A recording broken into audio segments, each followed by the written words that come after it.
30-35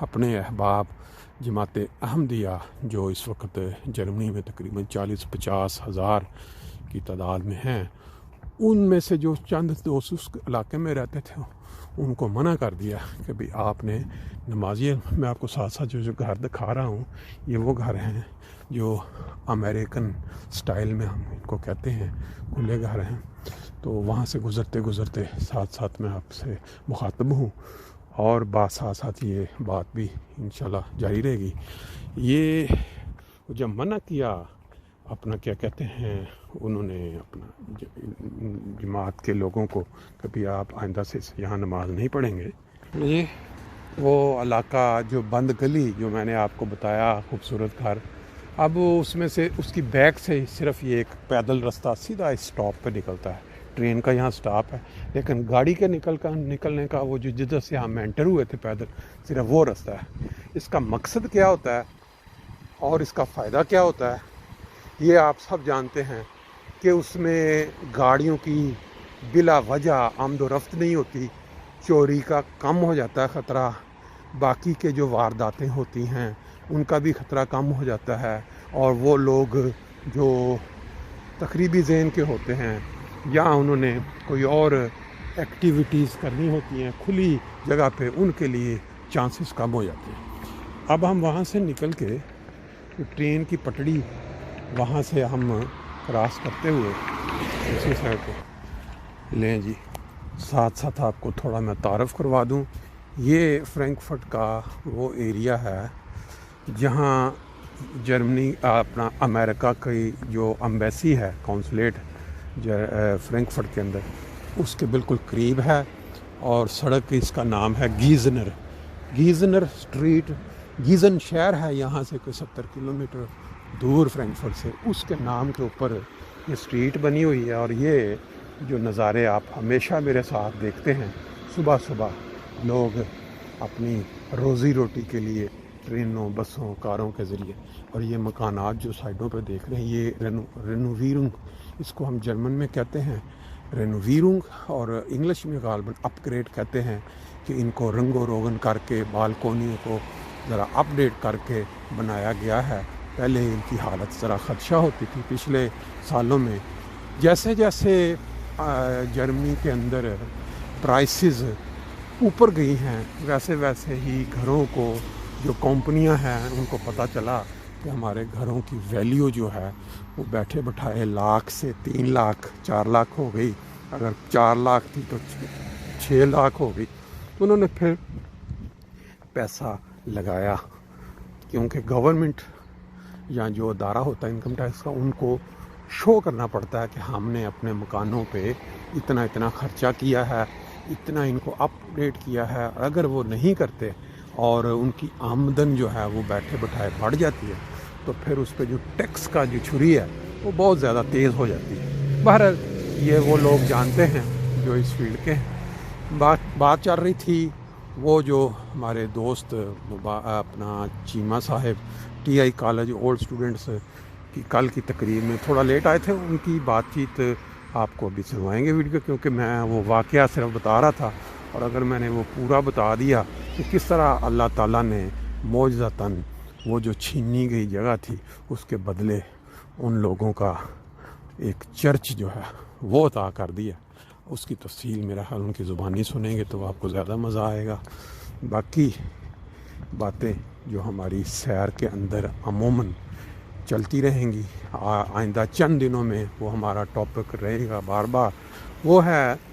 جرمنی میں آنے والے جو انتخابات ہیں، جو نیشنل اسمبلی کے جو انتخابات ہیں، جو کہ اپنا اگلے جو صدر ہے جرمنی کا، اپنا وزیر اعظم ہے، اس کو ہم یہاں کانسلر بولتے ہیں، اس کا فیصلہ کرے گی، اور یہ فیصلہ کریں گے یہ انتخابات کہ کون سی حکومت جو ہے وہ اگلے سالوں راج کرے گی جرمنی پہ۔ پھر اس کے جو اثرات ہوتے ہیں وہ مختلف طرح سے غیر ملکیوں پہ بھی پڑتے ہیں۔ تو جتنے دوست جرمنی میں آباد ہیں، جن کو اس حکومت نے مہربانی کرتے ہوئے نیشنلٹی دی، یہاں رہنے کا حق دیا، آپ سب کو پتہ ہے، بڑی اچھی طرح سب جانتے ہیں کہ ہے تو یہ کرسچین ملک، عیسائی ملک، لیکن جو انسانی حقوق کا جو خیال رکھنا، بنیادی حقوق، وہ ان مسلم کنٹریز سے بالکل کمپلیٹلی ڈفرینٹ ہے۔ آپ عرب کنٹری کسی میں چلے جائیں تو وہاں آپ کو تصور کریں کہ آپ کو نیشنلٹی بھی مل جائے اور آپ کو وہ حقوق بھی مل جائیں جو وہاں کے مقامی جو لوگ ہیں وہ والے کبھی کوئی تصور نہیں۔ لیکن ان ممالک میں، یہ یورپین ممالک لے لیں یا وہ ترقی یافتہ آسٹریلیا ہو گیا، امریکہ، کینیڈا ہو گیا، کیا وجہ ہے کہ وہ ممالک جب پناہ گزین یا اعلیٰ ایجوکیٹڈ لوگ وہاں پہنچتے ہیں، چند سالوں کے بعد ان کا قانون ہوتا ہے کہ وہ ان کو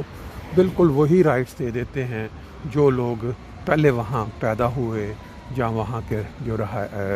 شہری ہیں وہ والے۔ لیکن ہمارے جو مسلم کنٹریز جیسے سعودی عربیہ ہو گیا مثلاً، بڑی مثال تو اس کی دی جاتی ہے نا، کیونکہ وہ مرکز کہا جاتا ہے، وہاں حج کے لیے جاتے ہیں سارے مسلم، باقی کے عرب جو امیر کنٹریز۔ اور اب جو حالات چل رہے ہیں اس وقت عرب ممالک پہ یا مسلم کنٹریز کے اوپر، ایک کے بعد ایک، اس کی بیک گراؤنڈ کیا ہے، اس کی وجہ کیا ہے، کیوں ہو رہا ہے؟ بظاہر نظروں میں تو یہ لگ رہا ہے کہ یہ جو ممالک ہیں ترقی یافتہ، جن کو ہم صہیونی طاقتیں بھی بولتے ہیں، جن کو ہم یہ کہتے ہیں جی یہ اللہ تعالیٰ سے اللہ تعالیٰ کے نہ شکرے ہیں، اللہ تعالیٰ کو ایک نہیں مانتے، کافر قوم ہیں، یہ جو ہیں یہ